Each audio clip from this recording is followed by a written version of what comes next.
जो हमारा नीलाचल पर्वत है वहाँ पे जो कामाख्या अर्थात 51 पीठों से जो एक अलग पीठ है जहाँ पे तंत्र से भरा है, मंत्र से भरा है, ये क्या है जो आध्यात्मिक है।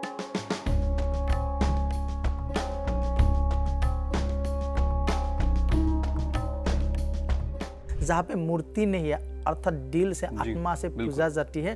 त्र्यंबकं जजामहे सुगंधिनम पुष्टिवर्धनम उर्वारुकमिव बंधनम मृत्युर्मुक्षेयमामृतम। वहाँ पे हर रोड में कहानी है, हर गुफाओं में कहानी है, मंदिर में कहानी है। क्यों? नीलाचल पर्वत में एक अलग चीज है, तंत्र साधना की पीठ है, पूर्व पुरुष से आज भी बोली चल रहा है। आप कामाख्या में बोल के आए जब मैं बोली दूंगा, उसका बाद घर में आके बोली बिना देखे आप रुके, देखिएगा आपका घर में बच्चा नहीं होगा, आपका घर में बीमारी पड़ेगा, आपका घर में कुछ ना कुछ प्रॉब्लम है। कि जब आप मंदिर में जा रहे हो, स्पेशली माँ कामाख्या के मंदिर में, वो कुछ गलत सेवन करके, कुछ गलत खाना खा के, कुछ गलत पी के वहाँ पर मंदिर के क्षेत्र में एंटर करने की कोशिश करते हैं, या एक दो दिन पहले भी कुछ ऐसा कुछ किया होता है, उसके बाद उनके साथ गलत चीजें होती है, एक्सीडेंट होता है। अगर कामाख्या जाने का स्वप्न दिखाए उसका मतलब है माँ ने आपको बुलाया और भविष्य में आपको कामाख्या मंदिर जाने का आपने वादा किया था, इसीलिए आपको स्वप्न में देखा है आपको कामाख्या जाना पड़ेगा। कि किसी मंदिर में आप जाओ, आप शायद पहली बार या कभी आप गए भी नहीं हो ऐसे मंदिर में, आप वहाँ जाते हो, आपके आंखों से आंसू निकलना शुरू हो जाते हैं। जब कामाख्या मंदिर में सीढ़ियों में आप खड़ा हो रहोगे, धीरे धीरे करके एक एक सीढ़ी बढ़ती रहोगे, एक एक सीढ़ी बढ़ती रहोगे। देवी का जो लाल सुर्निया है ना, पहले आप आँखें में आपको आएगा लाल सुर्निया, उसका बाद आएगा दीदी माता जी का स्वरूप, धीरे धीरे करके माता जी का शरीर का हर अंग आपका दिमाग में आएगा, धीरे धीरे करके क्या आएगा उसका जो भावना आपका दिमाग में आएगा, धीरे धीरे करके उसको पाने का शांति, उसका बाद आपका आँखें से जल निकलेगा, वही माँ कामाख्या। आप सुबह उठ के ओम हांग हनुमते ये मंत्र आप सुबह 108 बार जप कीजिए, तब आपका जीवन में जो नेगेटिव क्रिया है वो बाहर चला जाएगा। जितनी भी भाग्य है हमारा जीवन है वो लिखा हुआ है, लेकिन क्या उस जीवन को बदला जा सकता है? हाँ, मैं बोल रहा हूँ भाग्य सेंस करा सकते हैं, 110% भाग्य सेंस करा सकते हैं। भाग्य सेंस करने के लिए आपका नमस्कार दोस्तों, मैं हूं अभिषेक और आज हम ये बेहद स्पेशल प्रोग्राम आप सबके लिए लेकर आए हैं, जहां आज हम बात करेंगे एक ऐसी जगह की जहां विज्ञान की सीमाओं के पार एक अलौकिक संसार बसता है। एक ऐसा कोना जहां का इतिहास, भूगोल और हवा की हर लहर तंत्र मंत्र के रहस्यों से बुनी गई है। जी हाँ, मैं बात कर रहा हूं असम की उस पावन और रहस्यमयी धरा की जिसे हम माँ कामाख्या के धाम नीलशैल यानी कि नीलांचल पर्वत के नाम से जानते हैं। एक ऐसा स्थान जहां तंत्र सिर्फ एक शब्द नहीं है, बल्कि ब्रह्मांड की वो परम ऊर्जा है जिसे सिद्ध करना हर किसी के बस की बात नहीं है। आज हमारे साथ इस बेहद खास शो में इसी रहस्यमयी दुनिया की परतों को खोलने के लिए असम की उसी पावन माटी से साक्षात चलकर आए हैं। हमारे साथ जुड़ रहे हैं एक मेहमान जो बेहद खास मेहमान है, जिन्होंने सालों तक तंत्र विद्या और एस्ट्रोलॉजी की गूढ़ गहराइयों को जिया है, जिन्होंने काल के चक्र और ग्रहों की चाल को वैदिक ज्योतिष के माध्यम से बेहद करीब से परखा है। आइए जोरदार स्वागत करते हैं असम से आए जाने माने तंत्र विद्या विशेषज्ञ पंडित मिंटू शर्मा जी का। नमस्कार जी, बहुत बहुत स्वागत है आज आपका हमारे शो में, और आज आपसे ढेर सारी बातें करने वाले हैं। स्पेशली बात करना आपसे पंडित जी, माँ कामाख्या के बारे में आज बहुत सारी बातें, बहुत सारे सवाल हमारे लोगों के, हमारी ऑडियंस के हैं। एकदम बहुत सुंदर है। मैं ये बोलने के लिए इतना दूर से आया हूँ, माँ कामाख्या से भगवती ने मेरे को यहाँ पे भेजा है, मैं कुछ उसका रहस्य में बोलूँ। जो हमारा नीलाचल पर्वत है वहाँ पे जो कामाख्या अर्थात 51 पीठों से जो एक अलग पीठ है जहाँ पे तंत्र से भरा है, मंत्र से भरा है, ये क्या है जो आध्यात्मिक है, जो लोगों का जीने का उम्मीद है। जब लोगों का लास्ट उधर जाने के बाद जीने का जो उम्मीद रहती है वो है कामाख्या पीठ है। नीलाचल पर्वतों में जो रहती है आप भगवती माँ है। एक बार जय माँ कामाख्या, जय माँ कामाख्या शुरुआत करते हैं। सब बोलिए जोर से, बोले जय माँ कामाख्या। जय माँ कामाख्या। एक बात बोलो, जब लोग बीमारी में पड़ती रहती है ना, जब लास्ट में एक बार बोलती है ना जय माँ कामाख्या, लोग धीरे धीरे उसका जीने का उम्मीद बढ़ती है, वही माँ भगवती है। बिल्कुल, माँ भगवती, माँ कामाख्या के बारे में आज ये पूरा पॉडकास्ट रहने वाला है। और दोस्तों मैं आपको बताऊं, ये एक ऐसी जगह है जो बहुत रहस्यमयी है। तंत्र मंत्र की बात करें या माँ कामाख्या की बात करें तो बहुत सारी कहानियां, लेकिन उन सारी कहानियों के बारे में हम आपको बहुत ही सिंपल तरीके से बताने वाले हैं। तो चलिए शुरुआत करते हैं। पंडित जी, पहला जो मेरा सवाल रहेगा वो सबसे मूल सवाल, सबसे इंपॉर्टेंट सवाल ये है कि माँ कामाख्या और नीलांचल जो पर्वत उनके जो रहस्य में अनेकों रहस्य हैं, जैसे बहुत रहस्य है। माँ कामाख्या को वहां पर पवित्र स्थान माना जाता है, जहां देवी सती का योनि भाग गिरा था। जोनी भाग वहाँ पे गिरा था, जो नीलाचल पर्वत में 51 पीठों की जो अलग पीठ, इसीलिए बोल रहे थे जोनी पीठ नीलाचल पर्वत में गिरा था। वहाँ से कामाख्या देवी की उत्पत्ति हुआ था, जहाँ पे मूर्ति नहीं है, अर्थात दिल से आत्मा से पूजा जाती है, वहाँ पे कोई मूर्ति की ही नहीं, वही है कामाख्या पीठ। अर्थात भावना से, लोगों का दिल से, भावना से, पृथ्वी से, धरती से जो एक अलौकिक शक्ति है, वही है कामाख्या पीठ है। क्या है, वो पीठ में जाने से लोगों का खूब महसूस अलग हो जाती है। देखिए, आप जब घर में सोचोगे जब मैं कामाख्या पीठ जाऊंगा, जाने के बाद वहाँ पे आपको ऐसा फील मिलेगा, हाँ मेरे को बहुत पहले आना था। क्यों? यहाँ पे बहुत गुप्त रहस्य है। गुप्त मतलब क्या है, वहाँ पे बहुत गुहाई है, वहाँ पे तंत्र दीक्षा लेने का वो अलग सी जगह है, वहाँ पे मंत्र सीखने जो स्टडी करने का अलग अलग जगह है, वहाँ पे गुफा भी है, बहुत पुराना सालों की वहाँ पे बुक है, किताब है। देखो, वह वैज्ञानिक भी रिसर्च करे, लेकिन वहाँ का जो रहस्य ना अभी तक भेद नहीं कर पाए। क्या वहाँ पे जो मंदिर बना है ना, वो अलग तरीके से मंदिर बना है। वहाँ पे देखिए, वो उतना ऊंचा पहाड़ में हर टाइम पानी रहती है, वहाँ पे गंगा रहती है, वहाँ का जो नीलाचल पर्वत का जो पानी आना जाना है ना, जो निजरा है ना, हर टाइम बढ़ते, उसका क्या देवी का एक सलना है। ठीक है, बोलिए पंडित जी।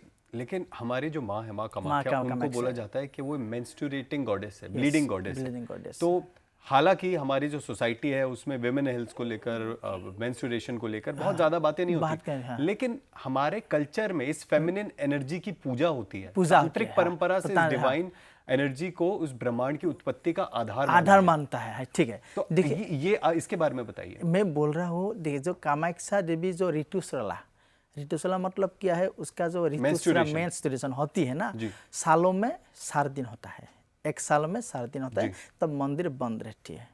मंदिर बंद रहे उस समय क्या है, देवी जब ऋतुसला होती है, अर्थात प्रकृति भी हम लोगों का आसाम में जो नॉर्थ ईस्ट का वेदर तब अलग होती है। क्या होती है, वृष्टि आने लगती है, धारा में थोड़ा सा मौसम गहीन हो जाती है, लोगों से क्या है, हम लोग भूमि में तब खेत नहीं करते हैं, हम लोग नौक सूल जब इधर उधर हम लोग नहीं काटते हैं, हम लोग सिंपल रहते, भगवती का पूजा करते। उस समय क्या है, देवी जब ऋतुसला होती है तब क्या होते हैं, आसाम का परिवेश थोड़ा सा अलग होते हैं। लेकिन क्या है, वही समय का ऊपर हर लोग मीडिया में क्या करते हैं ना, जो बोलते हैं ब्रह्मपुत्र का पानी थोड़ा सा लाल हो जाती है, ये जो फेक न्यूज है ना, ये भी अपने आप में खबर होती है, खबर होती है, लेकिन ये फेक न्यूज है। एक्चुअली क्या होता है, ये पृथ्वी ना एक दूसरा तरीके से हम लोगों को मैसेज देते हैं। मैसेज मतलब क्या है, जब खेती बाड़ी करने के लिए, जमीन करने के, खेती बाड़ी करने के लिए जब धरती से जब वृष्टि का जरूरत होती है, उस ऋतु रजस्वला के समय में हम लोग का उधर असम में हर जगह में पानी भर जाती है, खेती करने का मौसम देती है, और आई भगवती हर तरीके से हम लोगों का आशीर्वाद देती है। ठीक है, वो 4 दिन मंदिर बंद रहती है, गुप्त मंदिर में हम लोग जप करता है, तंत्र साधना करती है, देव देवियों की उपासना करते, लेकिन कोई मंदिर में मूर्ति टच नहीं करते, बस बैठ के वहाँ पे साधना करते। वही समय में और क्या करते, दूसरों लोगों का भलाई के लिए, हमारा जो पुरानी बॉडी को का ज्योतिष का जो किताब पुथी पाठ है ना, वो मंत्रों को क्या करते हैं, हम लोग शुद्ध करते हैं। उसी समय क्या करते हैं, देवी जागृता रहती है। जागृता मतलब कि देवी एक जगह में बैठ के आराम से लोगों का आशीर्वाद देने के लिए बैठ जाते। किंतु देवी के उस समय क्या है, हम देवी के हमारा दिल से ज़्यादा इज्जत मिलती है। जी जी जी। पंडित जी, अगर बात करें ये जो आप समय कह रहे हैं, जहाँ जब मेंस्ट्रुएशन वाला जो समय होता है, इसी दौरान जब मंदिर बंद होता है, तब बहुत बड़ा मेला भी लगता है। बहुत मेला लगता है। क्या है, उस सबको मानना है, भगवती वो 4 दिन के लिए पीठ में जागृत रहती है 24 आवर्स। ऐसा भी कहा जाता है कि उस दौरान ऐसे संत और ऐसे ऋषि वहां पर बहुत आते बाहर से भक्तों लोग आते हैं, जो शायद उस मेले के बाद फिर वापस दिखते भी नहीं, ऐसे दिव्य आत्माएं आती हैं। देखिए, जब 22 जून से मेला शुरुआत होगा, उससे पहले बड़े बड़े ऋषियों मुनियों भक्तजन वहाँ पे मेले में एकजुट हो जाएगा।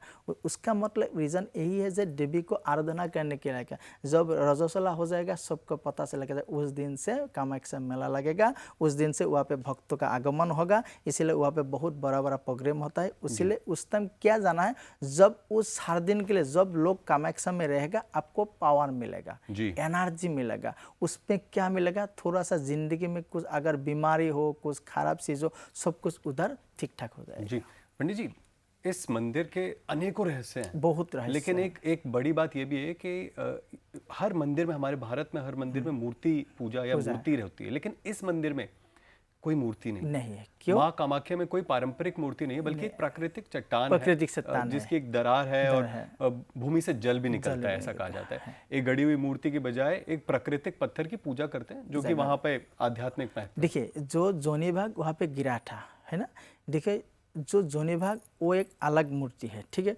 उसको तो हम दुनिया के सामने फेस नहीं कर पाएंगे। पंडित जी, एक बार अब ब्रीफ में ये जो योनि भाग जो ये वहां पर गिरा था, इसके बारे में जो कहानी है, एक ब्रीफ में आप बता सकते हैं? ब्रीफ में मतलब क्या है, जो सती देवी का कृष्ण ने जब उसका चक्र से उसका खंड खंड किया था, 51 पीठों से उसका जोनी भाग वहाँ पे गिरा था नीलाचल पर्वत में, ठीक है, इसीलिए उसको गुप्त में रख दिया। आज तक वो फोकस पहर में, वहाँ पे कोई लाइट नहीं है, वहाँ पे कोई पहर नहीं है, वहाँ पे कुछ व्यवस्था नहीं है, जस्ट खाली अंधकार में वो जोनी भाग रहती है। वो हमारा जो पूर्वपुरुष है उस लोग के आराम से वहाँ पे सेव करके रख दिया, बस आप दिल से जाके दूर से वहाँ पे प्रणाम कर सकते, इसलिए उसका मूर्ति कहीं भी नहीं है। जी जी जी। पंडित जी, वैसे अम्बुबाची मेला के बारे में और भी बहुत सारी चीजें, ये जो मेला है, इसके दौरान जैसा कि आपने बताया पहले तो कि ब्रह्मपुत्र नदी ये लाल फेक हो जाता था, ये फेक न्यूज है। और क्या है, मैं एक बात बोलूं, ये जो मेला में ना बाहर में किसी लोग एस्ट्रोलॉजर हो या कोई तांत्रिक लोग हो, वहाँ पे जाते हैं, 4 दिन वहाँ पे जप तप करके आते, उसके बाद बोलती है जब आसाम में कामाख्या मेला में ये होते, क्या होता है, जब गुफाओं में तंत्र की साधना होती है, हम लोग गुफाओं में तंत्र साधना करके वहाँ से निकल के हम बड़ा ज्योतिष बा मैं बड़ा तांत्रिक, ये झूठ बात है। आसाम में तंत्र साधना है जो गुफाएं में करते हैं, ये पुरानी लोग है, हमारा पूर्वपुरुष व पुरानी लोग वहाँ पे भी आज भी करती है।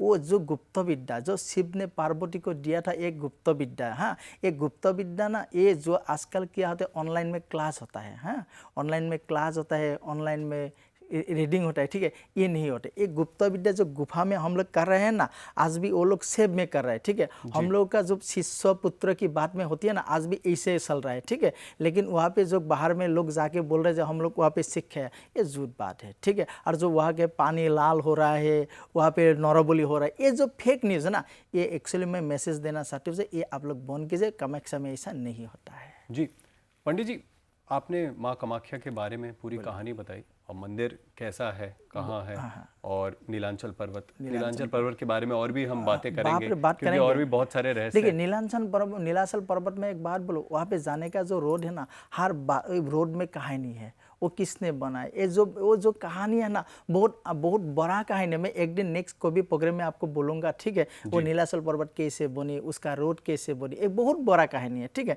मैं एक बात बोलूँ, वहाँ पे हर रोड में कहानी है, हर गुफाओं में कहानी है, मंदिर में कहानी है। क्यों? नीलाचल पर्वत में एक अलग चीज है, तंत्र साधना की पीठ है, पूर्वपुरुष से आज भी बोली चल रहा है, आज तक भूसार में भी बोली चलते रहेगा। अगर कोई लोग बोल रहे हैं मैं बोली नहीं मान रहा हूँ, वहाँ पे बोली देना माना है। मैं एक बात बोलूँ, आप कामाख्या में बोल के आए जब मैं बोली दूंगा, उसके बाद घर में आके बोली बिना देखे आप रुके, देखिएगा आपका घर में बच्चा नहीं होगा, आपका घर में बीमारी पड़ेगा, आपका घर में कुछ ना कुछ प्रॉब्लम होगा। ये कामाख्या में जाके आप जूठी बड़ा करके मरे कर, आपका माँ को भगवती को बोल के आएगा दीदी मेरा जिंदगी में माँ मेरा ये काम करा दो, मैं आपको दे दूंगा, आपको पक्का देना पड़ेगा। लेकिन पंडित जी, बलि प्रथा की अगर बात करें तो कुछ ही मंदिर है अब तो भारत में ऐसे जहाँ पर बलि दी जाती है और जानवरों की बलि दी जाती है। हालांकि एक तबका है सोसाइटी का जो बोलता है कि जो गलत है, ये गलत है कि किसी भी जानवर को ऐसे नहीं करना चाहिए। तो आपका क्या कहना है कि ये जो बलि प्रथा है वहाँ पर क्यों मनाई जाती है? पहली बात तो उससे क्या होता है? एक बात बोलो, ये बलि प्रथा किसने शुरुआत किया था और कब तक से लगा, किसी को पता नहीं है। हम लोग मानता है कामाख्या में बोली देती है व पीठों में बोली चलता है, ये पूर्वपुरुषों से चलती आती रहती है और भूसा तक चले रहेगा। क्यों चलेगा, क्यों देती है, ये किसी को भी आज तक रहस्य मालूम नहीं पड़ा। लेकिन यही मालूम है जो वहाँ पे बोली देने से भगवती खुश होती है, भगवती हम लोग का वरदान देती है, भविष्य तक हम लोगों का सेफ रहती है, बस इसीलिए मानना है। बस ना आपको पता है ना मेरे को पता है। हर लोग बहुत सलाह देती है जे बोली बंद करना चाहते, लेकिन मैं बोलती रहती हूँ। अब देखो किसी किसी घर में ऐसा है साल में बोली चलता है, अगर इस घर में बोली बंद हो जाएगा, इस घर में खाना पीना बंद हो जाएगा, इस घर में बोली बंद हो जाएगा, उसका घर में बच्चा पैदा होना बंद हो जाएगा, अगर बोली बंद हो जाएगा उस घर में हर लोग बीमारी पड़ जाए। ये पूर्व पुरुष से चलते आने वाला मतलब कुछ ऐसी ताकतें हैं लेकिन बोली में भी कुछ ताकत ये है, लेकिन आपको मानो या ना मानो, लेकिन ये चलती आती है, भविष्य तक चलते रहेगा। पंडित जी, वहां पर बोला जाता है कि जो नीलांचल पर्वत है वहां पर कामरूप कामदेव का पुनर्जन्म वहां हुआ था। जैसे कि कामरूप इसीलिए भी कहा जाता है क्योंकि भगवान शिव के जब जो तीसरे नेत्र से उन्होंने भस्म किया था कामदेव को, तो वापस उनको वहां पर जो माँ कामाख्या का जो क्षेत्र है वहां पर उन्होंने फिर से जन्म लिया था। फिर कामदेव कामदेश्वरी जो है। इसलिए मैं एक बात बोलो, देखो आपको वो रहस्य में बाद में बोलूँगा, पहले एक बात बोलो। देखिए आप कभी कभी सपनों में क्या है, आपको कामाख्या जाना देखिए ना, जब सपनों में आते हैं मैं कामाख्या गई थी, कामाख्या में पूजा पाठ करी, क्यों होते हैं ये, क्यों है? वही कामाख्या का रहस्य है। जे अगर कामाख्या जाने का स्वप्न दिखाए उसका मतलब है माँ ने आपको बुलाया और भविष्य में आपको कामाख्या मंदिर जाने का आपने वादा किया था, इसीलिए आपको स्वप्न में दिखाया जे आपको कामाख्या जाना पड़ेगा। पंडित जी, आपने बहुत गहरी बात बोली कि सपने में जब भगवान दिखते हैं उसका कुछ मतलब होता है, मतलब रीजन है। तो अब जैसे हर मंदिर या हर जो हमारे भगवान है वो कोई ना कोई हिंट देना चाहते हैं। हाँ। अब किसी भगवान का मुझे कोई सपना आया तो मुझे क्या करना चाहिए, अगला मेरा स्टेप क्या होना चाहिए? मैं 2 महीने पहले वृंदावन आया था जी। वृंदावन आया था, ठीक है, लेकिन वृंदावन आने से पहले मेरे को 1 महीने पहले क्या सपने में ऐसा लगा था मैं वृंदावन में था। तब मैं सुबह उठे देखा मैं तो वृंदावन में था, लेकिन अभी घर में था, लेकिन मेरे को मैसेज दिया था जब मेरे को वृंदावन जाना। मैं तुरंत वृंदावन आया। देखो वृंदावन जब आया था थोड़ा सा मेरे को बीमारी में पड़ गया, लेकिन तुरंत में ठीक भी हो गया। क्यों? वृंदावन का राधा रानी का जो मिट्टी है उसको ताज करके मैं कपाल में लगाया, थोड़ा 2 दिन के बाद मैं फिट हो गया। उसके बाद मैं वृंदावन पूरा घूमा, वापस गया। कामाख्या माता भी ऐसा है, आपको पुनर्जन्म में भी सोचा था जब मैं कामाख्या जाऊंगा, इस जन्म में भी आपको जाना पड़ेगा। अगर सपने में भी मैंने सोचा था जब मैं कामाख्या जाना पड़ेगा, आपको माँ तुरंत आपको मैसेज देती है कि आपको जरूर यहाँ आना है। वाह, यही अपने आप में बहुत बड़ी बहुत गहरी बात है। पंडित जी, अब एक दूसरा भाग हमारे जो पॉडकास्ट का है, वो पहले हमने माँ कामाख्या के बारे में बात करी, अब हम बात करना चाहते हैं और एक गहरे टॉपिक पे जो है तंत्र विद्या। पंडित जी, बोला जाता है कि तांत्रिक या तंत्र, ये जो शब्द है, तंत्र शब्द, काला जादू, अघोरी और डरावने अनुष्ठान, ऐसे लगता है कि मतलब बहुत ही कोई खतरनाक चीज है। तंत्र का असली सार क्या है? और ये जो फिल्मों और कहानियों में हमारे यहाँ बॉलीवुड में दिखाया जाता है कि वो एक कपाल से कोई ना कोई कुछ मंत्र पढ़ते हैं या कुछ जादू करते हैं और एक काला जादू हो जाता है किसी पे, ये कितना सच है फिल्मों से, और असल में जो तंत्र है, तंत्र विद्या है, ये क्या है? मैं एक बात बोलूं, तंत्र ये जो विद्या है ये गुप्त विद्या है, जो पार्वती देवी को शिव ने दिया है दुनिया को सेव करने के लिए, दुनिया को उद्धार करने के लिए। जे आपको पार्वती मैंने दिया था, जे आप ये मंत्र सीख के मेरे को मोहिनी करके रखिए, मैं आपके पास बस होके रहूँगा। ठीक है, ये मंत्र गुप्त विद्या है, ये गुरु शिष्य की बात चलती है।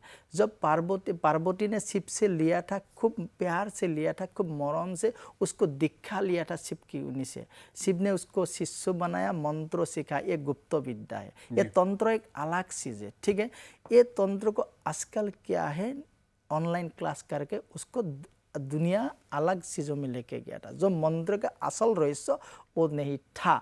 जो मंत्र को मंत्र है परम ब्रह्मा। ठीक है, ब्रह्मा को जागृत करने के लिए पहले आप ब्रह्मा को दिल से मानना पड़ेगा, शिव को साधना करना पड़ेगा, तब आपको तंत्र साधना मिलेगा। ठीक है, आजकल क्या हो रहा है, वो अलग से जो मैं गया है, ऑनलाइन क्लासें होती है, ये होते हैं, दूसरों जगह से क्या बोलते हैं, मैं ऐसे मैसेज कर दो, आप ये मंत्र पढ़ के ये करें, लेकिन मंत्र ऐसा नहीं। और जो लोग बोलती है जे मैं ये मंत्रों से तंत्रों से ना आप लोगों का ये करूँगा, ये जो भूत पिशाच बोलती है ना, ये तंत्र मंत्र साधना नहीं है, ये अलग चीज़ है। एक क्या है, जो भैरव होती है ना, जो भैरव लोगों का साधना होता है, ये साधक लोग करती है, लेकिन एक खराब करने वाला भैरव लोगों का में होती है, और तंत्र मंत्र साधना क्या है, लोगों का अच्छा करना होती है। अच्छा मतलब क्या, लोगों का कोई खराबी होती है तो तंत्र मंत्र से होती है। देखो हम लोग जब कामाख्या पीठों में तंत्र साधना करते किया करते जो लोगों का भलाई के लिए, किसी के घर में थोड़ा सा खराब है, खराब मतलब क्या है, जब घर में कुछ नेगेटिव एनर्जी आपको कैसे पता चलेगा, जब घर में कुछ ना कुछ खराबी होती रहती है, जब कुछ बीमारी पड़ गया, डॉक्टर के पास गए थे लेकिन बीमारी नहीं निकल रहा है, वही तंत्र कर रहा है। वो तंत्र, वो भैरव तंत्र से कुछ खराब करा, उसको ठीक करने के लिए हमारा जो ये मंत्र है उसको यूज करना पड़ता है। लेकिन आजकल क्या है, उसको थोड़ा सा बिजनेस में चला गया। बिजनेस मतलब क्या है, तंत्र में क्या है, हर ज्योतिष लोगों को, तंत्र साधकों को लोग क्या है, आप लोग मेरा पास आया, जब डायरेक्ट बोल दिया आपको किसी ने खराब करके रखा है, आपका घर का लोग खराब करके रखा है, ऐसे थोड़ा सा मैसेज देती है, उसका आप कुछ प्रभाव फैलाती है, लाखों लाखों में पैसा लेते, ये नहीं है, ये तंत्र साधना है, दर का व्यापार है। ये दर का व्यापार जो ना, इसको बंद करो आराम से। जो तंत्र साधना जब प्यार से होती है, जब शिव ने पार्वती को आराम से सिखाया, ऐसे आप लोग दुनिया की भलाई के लिए तंत्र साधना करो, दूसरों को खराब तकलीफ पहुंचाने के तंत्र साधना विद्या आप लोग सर दो। पंडित जी, अगर तंत्र साधना के बारे में और बात करें तो तंत्र साधना अगर कोई साधक करना चाहता सकते हैं, कोई करना चाहता है अगर, तो कैसे, कहाँ से शुरुआत होती है? देखिए, तंत्र साधना जो लोग करती है वो लोग शुरुआत से तंत्र साधना करेगा। देखो वो क्या है, जन्म से उसका तंत्र साधना करने का भगवान का आशीर्वाद मिलना जरूरी है। भगवान कैसे आशीर्वाद, वो लोग अलग होगा, वो अलग क्या, अर्थात वो अलग कैसे होगा, बादशाह से। जब वो जन्म से उसका तरीका अलग होगा, वो भगवान को विश्वास करेगा, शिव के ऊपर एकांत मन रहेगा, शिव व्रत करेगा, शिव के ऊपर ध्यान रहेगा। उसका बाद धीरे धीरे करके वो क्या करेगा, कोई गुरु की दीक्षा लेगा, गुरु की दीक्षा लेके वो तंत्र साधना करेगा। वो जो तंत्र साधक है वही तंत्र साधक। आजकल क्या है, बहुत बड़ा तंत्र साधक कोई नौकरी कर रहा है, जब नौकरी कोई में नहीं लग रहा है, वो लोग डायरेक्ट आके तंत्र साधक बन गया। मैं बोल रहा मैं तंत्र साधक हूँ, बड़ा ब्रॉडकास्ट किया, प्रोग्राम किया, उसका बाद साधक बन जाए, ऐसा नहीं है। हम लोग जन्म लिया है, कहाँ है, हम लोग जन्म लिया साधक के घर में। मेरा माताजी यही सब करते, पिताजी मेरा ज्योतिष विद्या में पूजा पाठों में है। मैं बनारस में क्लास किया था, वहाँ पे बड़ा पला हुआ कामाख्या मंदिर में इधर पूजा पाठ करता हूँ। ठीक है, ये जो हम लोग का तरीका है, ये जो हम लोग का तरीका है जन्म से है, हम लोग जन्म से एक काज कर रहे हैं, एक कर करके हम लोग बड़ा है। जैसे तंत्र से हम लोग कभी भी भैरव का साधना नहीं किया, सिर्फ माता पार्वती की साधना किया, शिव की साधना किया, तंत्रों की साधना किया, लोगों को मैंने भला किया। आज तक मैंने किसी के से ऐसा नहीं। जब मैं एक बात बोलूँ, मेरे पास कभी क्लाइंट आता है, जब साहब जी मेरा क्या हुआ, मेरा घर में ऐसा वो वहाँ पे जाके मैंने 1.5 लाख खर्चा किया, वो 2 लाख खर्चा किया। मैं देखो जो उसका क्या है, साइंस का प्रॉब्लम है। साइंस मतलब क्या है, ऐसे सोच के वो इतना निगेटिव में चला गया, वो इतना डिप्रेशन में चला गया, उसका अंदर में लगा हाँ मेरा पास कुछ है, मेरे को कुछ ने खराब किया, लेकिन खराब नहीं किया, उसको कोई साधक ने बोल के उसका दिमाग पूरा खराब कर दिया। तब उस लोगों को थोड़ा सा क्या है, भगवती के पास लेके जाओ, पूजा पाठ करो, थोड़ा सा हल्का सलाह दो, जो तुम नॉर्थ ईस्ट कर्ण में ये रखो, पूर्व दिशा में ये रखो, तुम सुबह से ये मंत्र पाठ करो, शिव का जो गायत्री मंत्र पाठ करो, मृत्युंजय पाठ करो, तब धीरे धीरे वो वैसे डिप्रेशन से निकल जाएगा। तब शिव का उसका जप कराओ, देखो वो ठीक हो जाएगा। पर पंडित जी, अगर बात करें तंत्र की, आप जो कह रहे हैं, तंत्र से आखिर क्या क्या हासिल किया जा सकता है? जैसे कि कहा जाता है कि पैसे कमाए जा सकते हैं, बहुत पैसा कमाया जा सकता है, बीमारियां ठीक की जा सकती हैं, तो ऐसी क्या क्या चीजें हैं आखिर जो की जा सकती है? मैं बोलूँ तंत्र साधना में, तंत्र साधना करके आप लोग जो सोच रहे हैं मैं ये साधना करके फ्यूचर में बड़ा आदमी बन जाऊंगा, बहु करोड़ों की रुपए इनकम करूँगा, ये भूल। इसीलिए तंत्र साधना लोगों को शांति देने के लिए, तंत्र साधना लोगों को ठीक करने के लिए, तंत्र साधना होती है लोगों का अगर तकलीफ में है उसको ठीक करने के लिए। आप तंत्र साधना इसीलिए करो, दूसरों को भलाई के लिए करो। देखो जब मैं बार बार बोल रही हूँ, शिव ने पार्वती को तंत्र साधना इतने प्यार से समझाया, प्यार से दिया था, वही तंत्र साधना को आप लोग गलत जगह में मत ले आ करो। तंत्र साधना को एक सुंदर भावों में लो, ऐसा भावों में लो जो दूसरों को अच्छा होते, दूसरों को भला होते। ये तंत्र साधना में लोग क्या करते हैं, जब लोग किस घर में बीमारी पड़ जाते हैं, किसी के घर में खराबियाँ होता है, किसी के घर में बच्चा नहीं होती है, किसी के घर में हर दिन बर दिन खराब हो जाती है, किसी के घर में उन्नति नहीं हो रहा है, ये तंत्र साधना हमें ठीक करना चाहता है। ठीक है पंडित जी, बोला जाता है कि जो 10 महाविद्या उनमें से जो उग्र माताएं हैं, माता छिन्नमस्ता, माँ तारा, वो उनका क्रीड़ा स्थल है वहां पर, माँ कामाख्या के मंदिर पर। तो इतनी ताकत, इतनी ऊर्जा वहां पर होती है, अगर कोई वहां पर जाता है तो किन बातों की सावधानी, किन बातों का ध्यान होना चाहिए? मैं एक बात बोलूँ, जब आप लोग कामाख्या में जाओगे दशम महाविद्या, पहले आप कामाख्या दर्शन करके दशम महाविद्याओं को आप दर्शन करना जरूरी है। वहाँ पे बगलामुखी भी दर्शन करना जरूरी है, कारण वहाँ पे दशम महाविद्या बहुत जागृत है और दशम महाविद्या को पॉजिटिव है। देखिए पहले मैं एक बात बोलो, कामाख्या में जो लोग सेवक रहती है, सेवक मतलब क्या है, हम आप लोगों का भाषा में बोलते हैं पांडा, हमारे भाषा में बोलते हैं सेवक। ये सेवक लोग ना निष्ठा भाव से हर रोज कामाख्या पीठों में काम करता है। आप लोग पहले जाके वहाँ पे जो पांडा लोग है उस लोगों को आप लोग कांटेक्ट कीजिए। क्यों? वो लोग उस मंदिर का भावना जानते हैं। क्यों? वो लोग मंदिर में हर तरीका जानते हैं। पहले आप कामाख्या दर्शन करके हर दशम महाविद्या को दर्शन करो, और जब आप लोग घर में निकालते देवी के नाम से सुना करके जप करके निकले, कारण और मन से आपका जितना भी दुख है बोल के जाए, भगवती मेरे को सुख दीजिए, भगवती मेरे को शांति दीजिए, भगवती मेरा लड़का को पढ़ाई सुना में, आपका दिल में जितना भी दर्द है ये घर में कर करके जाए। और कभी भी किसी को बुराई की बात मत सोचो वहाँ पे, और कामाख्या जाके ये मत सोचो दूसरों को खराब कर दो, मेरे को अच्छा कर दो, ये बुरी बात लेके कामाख्या मत जाओ। कारण वहाँ पे दशम महाविद्या रहती है, खूब तंत्र साधना की स्थल है, आपका दिल की बात हर कोने में वहाँ पे जान सकते हैं। पंडित जी, ये भी बोला जाता है कि जो वो क्षेत्र है, वहाँ की जो ज्योमेट्री है, जो भौगोलिक जो जगह है, वो वहाँ पर कोई भी मंत्र अगर सिद्ध किया जाए वो किसी और जगह से बहुत जल्दी सिद्ध हो जाता है। आपको अगर साधना कोई करनी है या फिर कोई आपके अंदर कुछ मेडिटेशन करनी है, तो वो ऑटोमेटिकली उस क्षेत्र में जब आप जाओगे तो आप बैठोगे तो अपने आप ही आप एक ध्यान में मग्न हो जाओगे। देखो उसका जो आप बोल दिया ज्यामिति साइंस इतना स्ट्रॉन्ग, उसका ज्यामिति और इतना स्ट्रॉन्ग है, उसका जो गर्भगृह का जो कोने हैं, उसका तरीका है, उसका जो वास्तु इसलिए इतना पॉजिटिव है, इसीलिए वो पीठ इतना पॉजिटिव है। मैं एक बात बोलूँ, आप घर में सोचोगे जब मैं कामाख्या में, घर में आप सोचोगे जब मैं तंत्र साधना करूँगा, आपका दिमाग में कामाख्या आएगा। क्यों? उस मिट्टी का जुड़ा हुआ है तंत्र, इसीलिए आप घर में सोचोगे जब मैं तंत्र साधना करूँगा, आपको कामाख्या आपको दिल लेके जाएगा। इसीलिए पहले मैं एक बात बोलूँ, उसका साइंस इतना, उसका जगह इतना पावरफुल है, पॉजिटिव है। आप तंत्र साधना के लिए आपको कामाख्या जरूर जाना पड़ेगा, क्योंकि तंत्र ही है कामाख्या पीठ का मुख्य पीठ है। पंडित जी, ये भी बोला जाता है कि जब आप मंदिर में जा रहे हो, स्पेशली माँ कामाख्या के मंदिर में, तो वहाँ पर कुछ काले कपड़े नहीं पहनो, कुछ ऐसा आप कई लोग क्या करते हैं कि वो कुछ गलत सेवन करके, कुछ गलत खाना खा के, कुछ गलत पी के वहाँ पर मंदिर के क्षेत्र में एंटर करने की कोशिश करते हैं, या एक दो दिन पहले भी कुछ ऐसा कुछ किया होता है, उसके बाद उनके साथ गलत चीज़ें होती हैं, एक्सीडेंट होता है, बीमारियाँ होती हैं। तो ये किस हद तक सही है? मैं आपको एक कहानी सुना रहा हूँ। वो हरियाणा का एक लोग था, मेरे को फ़ोन किया था, पंडित जी मैं कामाख्या जाऊंगा। मैं कामाख्या के दूल्हे को फ़ोन किया था, जब मेरा एक आदमी आएगा आप उसको दर्शन कीजिए। दर्शन के लिए वो क्या रात में आया था, 12 बजे फ्लाइट था, रात में कामाख्या आ गया, उसको होटल 11 बजे दिला दिया, उसने वहाँ पे था।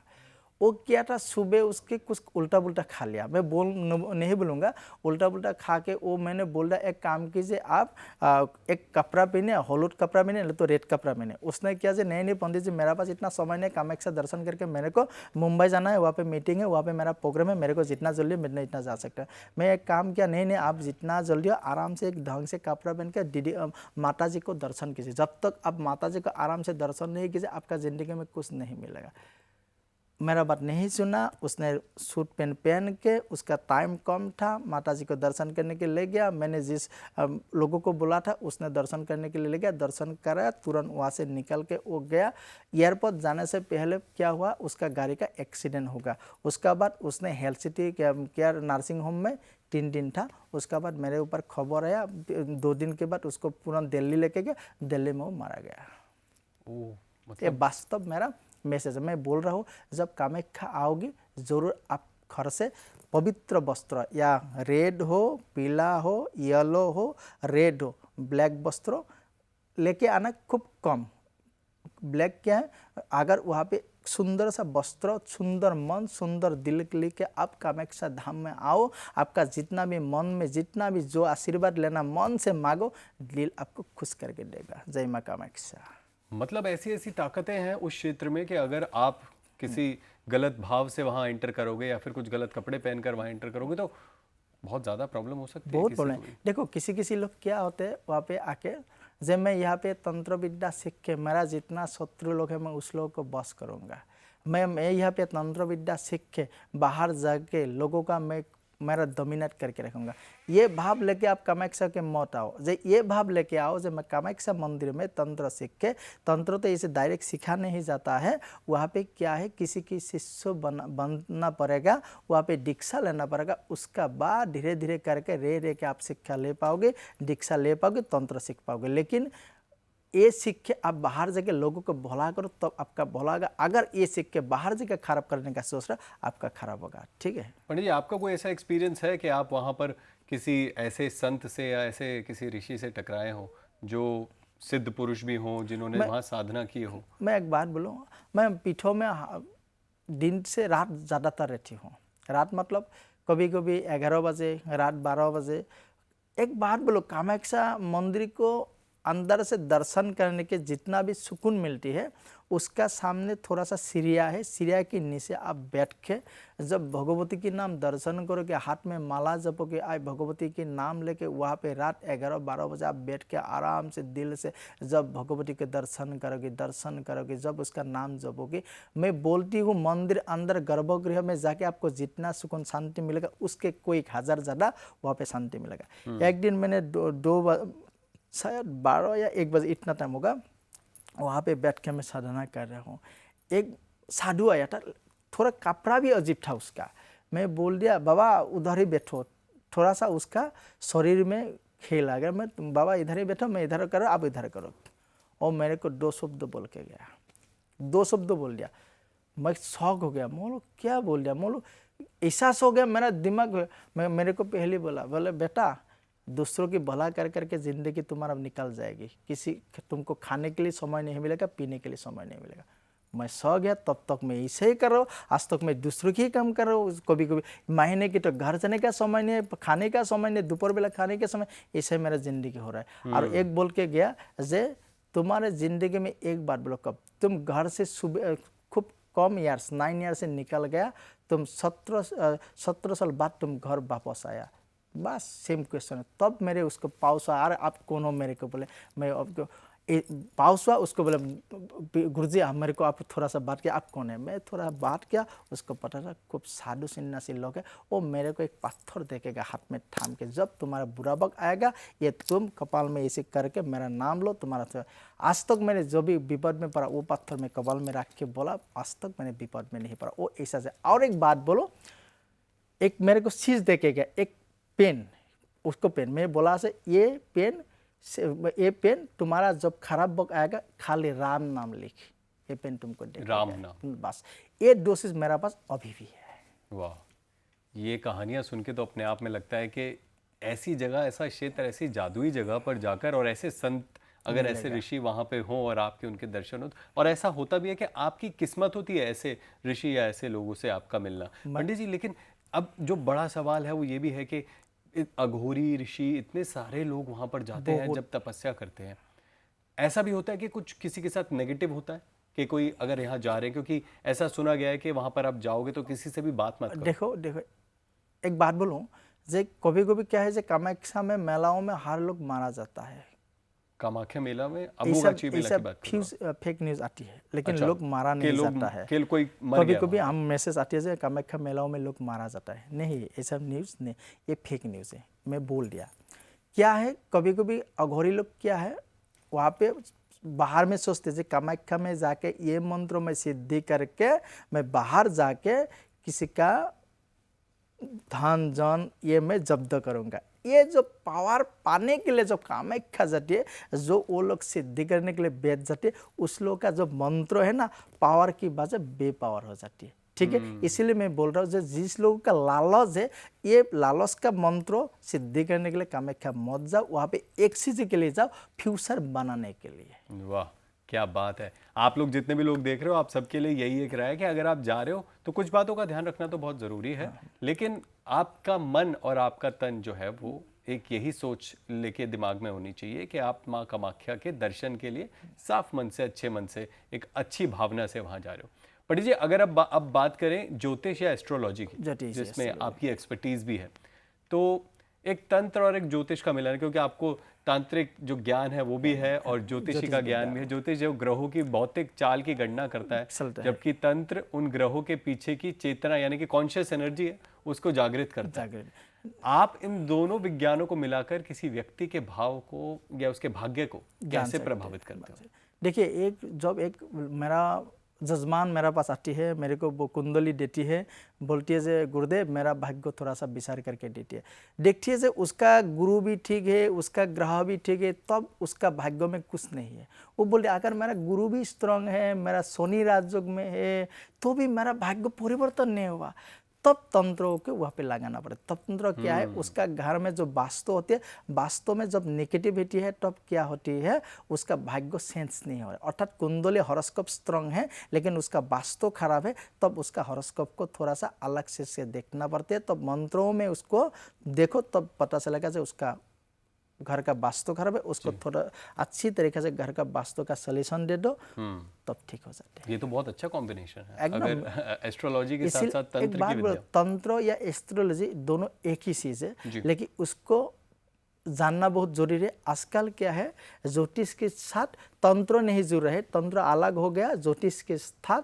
वो जो रेमेडी होता है वो अलग हो गया। रेमेडी ज्योतिष आज का क्या है, ज्योतिष बोलने एक आलादा चीज क्या है, मैं आपको बोलूँ, ज्योतिष मतलब पत्थर। क्या है? पत्थर। मैं ज्योतिष हूँ एक, मैं पहना है क्या? हाँ वही, आपने बिल्कुल भी कोई भी ऐसा कुछ मैं लोगों को सलाह देती हूँ दुनिया कैसे बढ़ो, दूसरे लोगों को बढ़ाओ। मैं बोलती हूँ आपका भाग्य खराब है, जब बृहस्पति खराब है, आप बेलगाछ का शिखर पढ़ो, नीला अपराजिता गाछ का शिखर पढ़ो। और क्या है, जब काल सर्प का दोष, अब एक नाग आप मनसा मंदिर में दान करो। किसी का शनि खराब है, उसके लिए क्या है, लोहे की एक टुकड़ा तुम शरीर में परिधान करो। ये मैं लोगों को देती हूँ, लेकिन कभी मैं ये नहीं बोलती हूँ आप ये पत्थर बनो, ये पत्थर बनो। ये मेरे को बोलने का आदत नहीं। क्यों? देखो, मैं एस्ट्रोलॉजर हूँ, मैं लोगों का भाग्य सेंस करने के लिए मेरे को खुद मेरा पास पावर आना चाहिए। क्या होना चाहिए? पावर होनी चाहिए। अगर मेरा पास पावर नहीं है किसी को भाग्य सेंस करने का, मैं दूसरों को भाग्य कैसे सेंस करूं? अगर मैं बोलूंगा कि आप ये लो ये लो ये लो, ऐसे भाग्य सेंस नहीं होती है। पहले क्या है, आप दूसरों को भाग्य सेंस करने के लिए आप क्या कीजिए, आप टेस्पमा बनिए। क्या? इलेक्ट्रिक का टेस्पमा बनिए। जब पॉजिटिव आपका पास कुछ करके भरा है, तब दूसरों को आप पॉजिटिव दे सकते। इसलिए मैं लोगों को मंत्रों से देखती हूँ, एस्ट्रोलॉजी से देखती हूँ। कभी भी मैं किसी को पत्थर की स्लिप नहीं करती हूँ। दूसरों को मैं कभी ये नहीं बोलती हूँ कि आप बाहर में जाके ये पहनो, मैं नहीं बोलती। मैं भगवती की पूजा करने लेके देती हूँ। और एक बोल सकती हो तो एक बात बोलूँ? जी बिल्कुल। मैं बोल रहा हूँ जे आप सुबह ब्रह्म मुहूर्त सुबह 5 बजे उठ के आप हनुमान मंत्र जप कीजिए, ठीक है। उसका बाद पानी एक गिलास पी लिए, उसका बाद आराम से भगवती का नाम एक बार जप कीजिए, उसका बाद आप हनुमान चालीसा कीजिए, उसका बाद हनुमान जी का गायत्री जप कीजिए। ओम अंजनी जाय विद्महे वासुपुत्राय धीमहि तन्नो हनुमतं प्रचोदयात्। ये जो मंत्र है ना, ये पढ़ो ना, मंत्र है ब्रह्मा। उसको जब ऊपर जाएगा तब आपका शरीर में पॉजिटिव एनर्जी आएगा। अब जरूरत नहीं किसी के पास जाने का, भाग्य सेंस करना।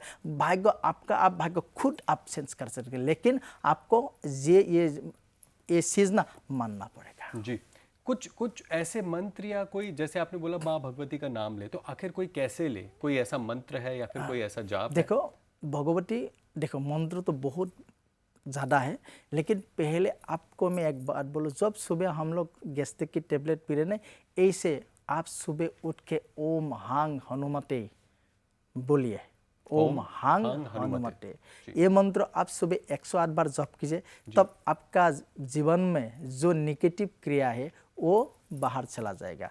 उसका बाद एक बेलगाछ का शिखर सोमवार को आप 100 हाथ में परिधान कीजिए, आपका बृहस्पति स्ट्रांग होगा, ठीक है। और हर रोज आप महामृत्युंजय मंत्र जप कीजिए। ओम त्र्यंबकं जजामहे सुगंधिनम पुष्टिवर्धनम उर्वारुकमिव बंधनम मृत्युर्मुक्षेयमामृतम। सुंदर, आप सुबह सुबह आराम से आप कीजिए। और हनुमान चालीसा आप स्लो पाठ कीजिए। श्यावर रामचंद्र की जय, पवन पुत्र हनुमान की जय, श्री गुरु शरण सरोज निज मन मुकर सुधारी, भरनो रघुबर विमला जसो जोदायक फलसारी। ये मैं बोल रहा हूँ, सुबह आप कीजिए। उसका बाद आपका दिन सही नहीं रहेगा, बाद में मैं देख लूँगा। हालांकि आपने जब ये मंत्र जाप किया तो मुझे लगता है कि एनर्जी अपने आप में क्रिएट एकदम हो गई, पॉजिटिव आ जाएगा। एकदम पॉजिटिव एनर्जी क्रिएट हो गई। और ये वो चीज़ें हैं जो हमें रोज़ करनी चाहिए, रोज करनी और चाहिए, हमारा जीवन अपने आप ही बेहतर हो जाएगा। बेहतर जो लोग कहते हैं कि भाग्य ठीक नहीं है, मैं एक बात बोलूँ, आप कुंडली में जाके ज्योतिष को ये दिखाई जाए मेरा कौन सा ग्रह खराब है, आपका बृहस्पति ग्रह खराब है, ये पहनिए। आप जानिए जो आपका ग्रह कौन सा खराब है, आप वहाँ से पत्थर का स्लिप मत लीजिए, कारण वो बिजनेस आ जाएगा। जब तक एक ज्योतिष ये करते रहेगा ये पत्थर की बिजनेस, तब तक ज्योतिष में नहीं रहेगा, ये बिजनेस में रहेगा। मतलब आपका ग्रह कौन सा खराब है आप जाके पूछिए, पता बस कीजिए, उसका बाद वो आप दूसरा तरीके से सोल्यूशन कीजिए। उसको बोलिए उसके लिए कौन सा मंत्र में जप करो, उसके लिए मैं कौन सा आशीष लूँ, तब आपका भाग्य धीरे धीरे करके खुल जाएगा, वो ग्रह आपका फिर से स्ट्रांग हो जाएगा। बस। पंडित जी, यहीं जब हम बात करें राहु और केतु की, तो आम ज्योतिष जो है उसमें राहु और केतु को बड़ा विनाशकारी माना जाता है, लेकिन तंत्र में इन्हें एनलाइटनमेंट का द्वार माना जाता है कि इनसे जो है एक ऊर्जा मिलती है, एक एनलाइटनमेंट मिलती है। तो आप कैसे देखते हैं राहु और केतु के दोष को? मैं एक बार, शनि देवता न्याय, वो किसी का अन्याय नहीं करता है, शनि देवता किसी की अन्याय नहीं करता है, किसी की अन्याय और आज तक। सबसे ज्यादा पंडित जी बोला यही जाता है कि शनि देव जी जो है वो, मैं बोल रहा हूँ शनि देव न्याय की देवता है, वो किसी की खराब नहीं करते। राहु लोगों का पॉजिटिव एनर्जी, राहु जब आपका घर स्ट्रांग में रहेगा आप राजा बनोगे। केतु जब आपका भाग्य में राजयोग में रहेगा आप राजा बनोगे। केतु शनि राहु ये तीनों लोग मिलकर आपको राजा बना सकते हैं, लेकिन हमारा व्यवसाय के लिए हम लोग तीनों ग्रहों को खराब जगह में रखा है। हम लोग बोलिए आपका ये खराब है, ये खराब है, जब तक उसका रहस्य आप लोगों का पता नहीं चलेगा। मैं बोल रहा हूँ जब राहु आपका स्ट्रांग घर में रहेगा, तुंगे में रहेगा, आप राजयोग 110% राजा बनेगा। इसलिए राहु खराब नहीं, राहु का मंत्र जब कंटिन्यू किया करो, नहीं तो अश्वगंधा घास की शिकड़ आपका हाथ में पड़ो, आप केतु ग्रह का ऑटोमेटिक स्ट्रांग होगा। जी पंडित जी, जो 3 मुहूर्त का विज्ञान भी है, जैसे कि कामाख्या में जटिल अनुष्ठानों को करने के लिए सूर्य और चंद्र ग्रहण को विशिष्ट तिथियां माना जाता है। तो ये कितना जरूरी है और इसका क्या महत्व है? उसको मानना इसीलिए ज़रूरी है, उसको मानने से क्या होता है, हम लोग का भाग्य में सेंस, जब 12 राशियाँ है ना, वही समय से दिशा सेंस होती है, वही समय से हम लोगों का भाग्य का जो ग्रह स्थान ना, उसको थोड़ा सा अलग अलग सेंस होती है। इसलिए उस दिशाओं में उस तिथि को उस समय को मानना हमारे लिए बहुत ज़रूरी है। जी। अब पंडित जी, एक बड़े जेनजी वाले सवाल से मैं आपको एक बार अवगत कराना चाहूँगा, वो ये कि लोग कहते हैं कि हमारी जो जितनी भी भाग्य है, हमारा जीवन है, वो लिखा हुआ है, लेकिन क्या उस जीवन को बदला जा सकता है? क्योंकि सब जो आजकल के युवा हैं वो भी ये सोचते हैं कि हम मंत्र करें, हम मेडिटेशन करें, जो भी करें, जो हमारा लिखा हुआ है वो नहीं बदल सकता उससे। मैं एक बात बोलूँ, हाँ मैं बोल रहा हूँ, भाग्य सेंस करा सकते हैं, 110% भाग्य सेंस करा सकते हैं। भाग्य सेंस करने के लिए आपका गाइड सही होना चाहिए, एस्ट्रोलॉजर सही होना चाहिए, आपका तांत्रिक सही होना चाहिए। अगर ये चीज़ सही है तो आपका भाग्य सेंस करा सकते हैं। देखिए आपका भाग्य कुंडली में त्रिपाप था, अगर त्रिपापों में आपको सटीक दिशाएं लेने के लिए आपका प्रतिकार सटीक होना चाहिए।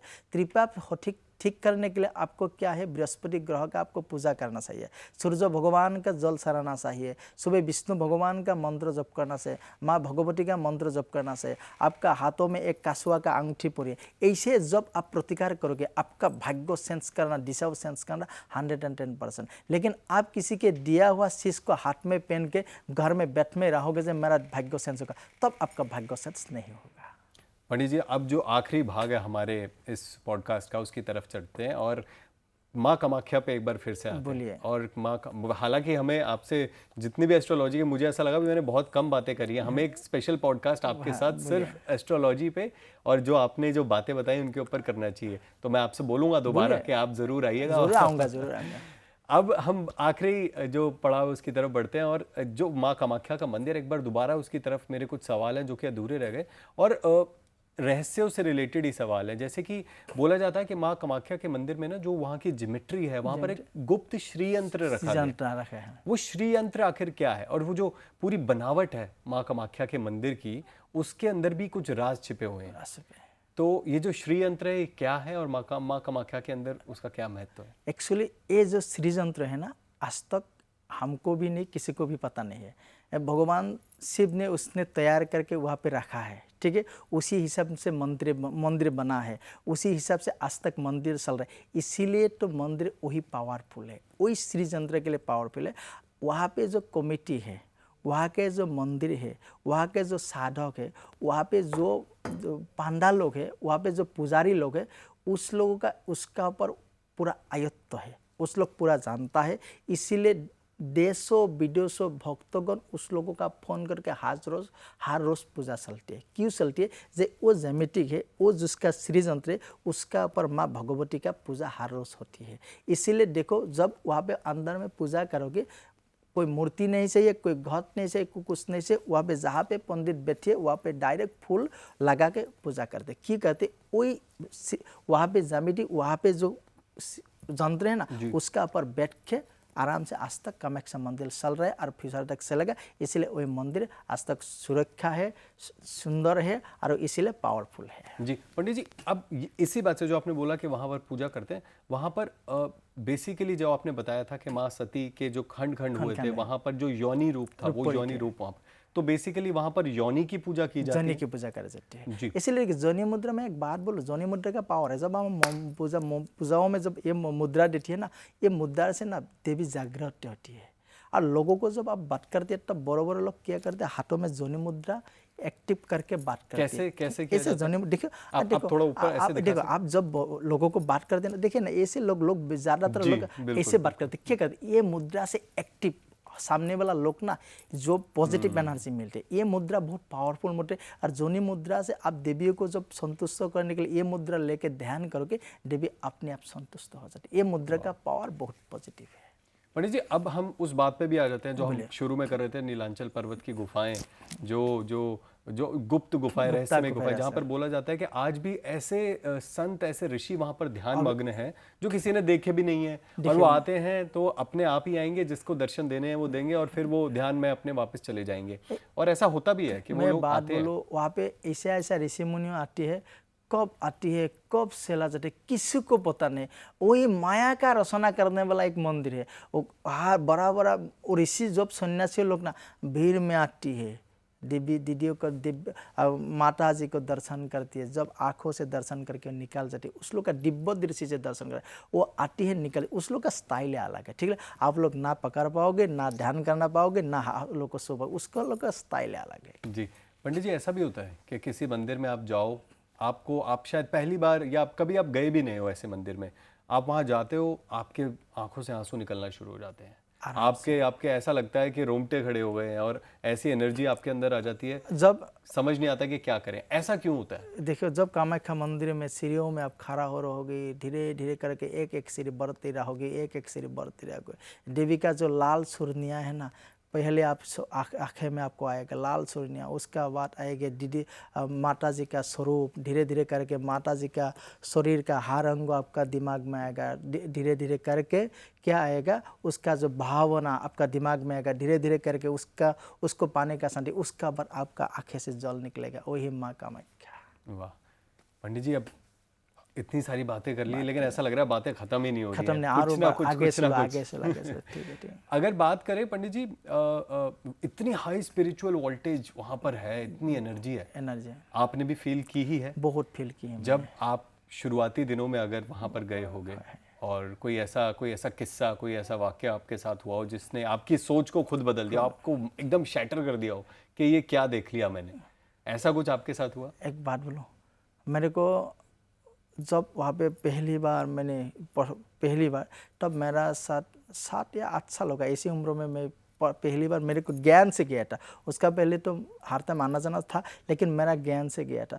तब मैंने गया था गुप्त ग्रह में, कुछ नहीं मैंने देखा, खाली मैंने पानी छुआ, माँ ने मेरे को शरीर में टच किया, मेरे को पकड़ के लेके आया, भीड़ भड़का था। मैंने बोला माँ मैंने कुछ नहीं देखा था। मेरे को माँ ने बोली थी जब तुम बड़ा होगे ना सब देख पाओगे। तब मेरे को आज पता चला, हाँ माँ मैंने सब कुछ देख लिया। उसको देखने के लिए इधर का और इधर का आई होना चाहिए। वाह पंडित जी, अम्बुबाची जो मेला होता है पूरा, इसमें एक वस्त्र मिलता है। ऐसा बोला जाता है कि एक भक्तों को अम्बुबाची मेले के बाद एक लाल वस्त्र, अंग वस्त्र दिया जाता है। तो वो जो वस्त्र है उसका क्या महत्व है और वो रखना क्यों जरूरी है? वो वस्त्र और सही तरीका भी उसका, घर में अगर आप लेके आ रहे हो तो उसे सही तरीका क्या है कि उसको रखा जा सके? और वस्त्र है, देवी का अंग वस्त्र है, और जब देवी का रजस्वला होती है वही समय मंदिर में रखा जाता है। वो लोग क्या है, मंदिरों में जो पुजारी है, जो आप लोगों का सेवक है, उसका जो पांडा लोग है उस लोगों का पास है। लेकिन कोई कोई लोग ऑनलाइन बिक्री करते हैं, जो मंदिरों का पानी है, मंदिरों का वस्त्र है, ये झूठ बात है। मंदिर में जो वस्त्र है, अंग है, जो कपड़ा है, पानी है, मंदिर कमेटी के पास है।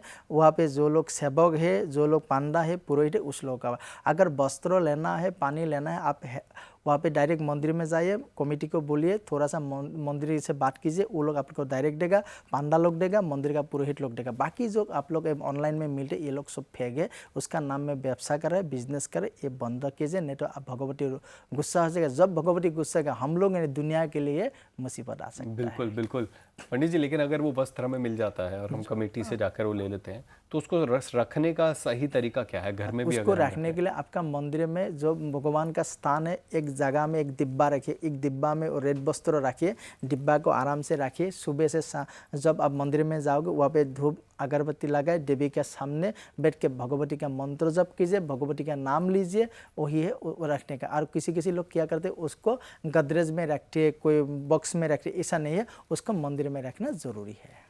पंडित जी, अब जाते जाते आखिरी सवाल, हमारी जो आज की आधुनिक पीढ़ी है, बोले आज की पीढ़ी ज्योतिष और तंत्र को गहरे संदेश की तरह नजर नहीं, दोबारा लेते हैं पंडित जी। अब जाते जाते एक आखिरी सवाल, जो हमारी आजकल की आधुनिक पीढ़ी है, आज की जो पीढ़ी है वो ज्योतिष और तंत्र को गहरे संदेह की नज़र से भी देखती है। हालांकि बहुत लोग भरोसा करते हैं, लेकिन कुछ लोग हैं जो संदेह की नज़र से भी देखते हैं। कामाख्या परंपरा में ऐसी कौन सी शाश्वत सच्चाई है या सरल अभ्यास है जिससे एक आधुनिक इंसान अपनी मानसिक शांति, मेंटल पीस या मेंटल हेल्थ वो बेहतर कर सकता है, और ये जो संदेह है और ये जो शंका होती है लोगों के मन में, वो दूर कर सकते हैं? ठीक है, मैं एक बात बोलूँ युवाओं के लिए, जे ज्योतिष मानो किंतु इतना भी मत मानो जे ज्योतिष के बारे में सुन के लाइफ को एक जगह में स्टॉप करके आप ज्योतिष के पीछे में जाके आप लोग डिप्रेशन हो सकता है, मैं मर जाऊंगा, मेरा पढ़ाई लिखाई में नहीं होगा, फ्यूचर में ऐसा होगा, ये मत करो। कर्म करो, पढ़ाई लिखाई करो, ज्योतिष को मानो। ज्योतिष मानने इसीलिए मानना ज़रूरी है, फ्यूचर में आप क्या बनोगे, फ्यूचर को अपडेट करने के लिए, ग्रोथ करने के लिए ज्योतिष को मानना ज़रूरी है। और जो लोग बोलता है कि मैं ज्योतिष नहीं मानता हूँ, उसके लिए मैं एक बात बोलूँ कि हाँ, जो लोग कोई कंपनी का वर्कर बनने के लिए उसका ज्योतिष मानना जरूरी नहीं है। फ्यूचर को राजयोग एक्टिव करने के लिए, फ्यूचर को सेंस करने के लिए ज्योतिष मानना जरूरी है। और तंत्र साधना मानो, लेकिन ऐसा तंत्र साधना मत मानो जो बोल रहा है कि आपका जिंदगी ये कर दिया, वो कर दिया, किसी ने खराब करके रख दिया, भूल दिशाओं में ले जा रहे, वो तंत्र साधना मत मानो। जो तंत्र साधक बोल रहे हैं आपको मैं ये मंत्र से सिद्धि करके दे दूँ, आप फ्यूचर ये जप करके बनो, वही तंत्र साधना आप मानो। और कामाख्या के ऊपर विश्वास रखो, देवी की आराधना करो, देवी के मंत्र जप करो, देखो धीरे धीरे करके आपका जिंदगी बदल जाएगी। थैंक यू सो मच, बहुत बहुत धन्यवाद पंडित जी। पंडित मिंटू शर्मा आज हमारे यहाँ हमारे चैनल में आए और हमसे इतनी सारी बातें करी। आई थिंक ये माँ कामाख्या का ही आशीर्वाद है। आशीर्वाद है, आय भगवती का आशीर्वाद है जी, कि हमने इतनी सारी बातें करी और आप लोगों को ये सारी बातें बताई। आपको अगर ये बातें समझ आई हो या फिर अगर कोई सवाल मन में है मंदिर के बारे में, या फिर मंदिर तक कैसे पहुंचा जाए, या फिर जो और रहस्य हैं आपके मन में भी बहुत सवाल उत्पन्न हुए होंगे, तो हमारे कमेंट्स में आप हमें बता सकते हैं। और मैं तो पहले ही रिक्वेस्ट कर चुका हूँ, आग्रह कर चुका हूँ कि आप दोबारा आइएगा। और एक एस्ट्रोलॉजी बेस्ड हम जो एक शो है वो भी हमारे जो जितने भी दर्शक हैं सभी के लिए लेके आएंगे। एक बार फिर से थैंक यू सो मच, बहुत बहुत धन्यवाद। बाकी और देश दुनिया की सारी खबरों के लिए आप देखते रहिए हमारे चैनल को, इंडिया टीवी।